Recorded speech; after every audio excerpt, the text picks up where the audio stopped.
Brīn, Latvijas bišķi pačītoja.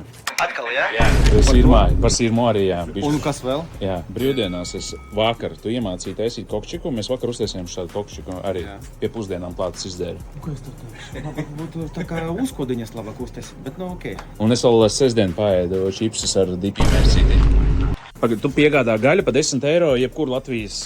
Jebkurā Latvijas vietā, jebkuru steiku, jā, principā, kas ir... Bet arī var klātienē, ja tev spēj. Klātienē labāk, tas tev mazo lekciju pastāstīšu par steikiem, protams. Atrodas Baložos, jā? Tad restorāns, kas atrodas Baložos, tas pat Pierīgā ir 5 minūšu braucienā no Dienvidu tilta, Uzvaras prospekts 11, Mītnī Grillbārs veikals ir Rīgā, Ķengara iela 10A, jā, un internetu veikals mītmī.lv, tā kā jebkurā Latvijas vietā.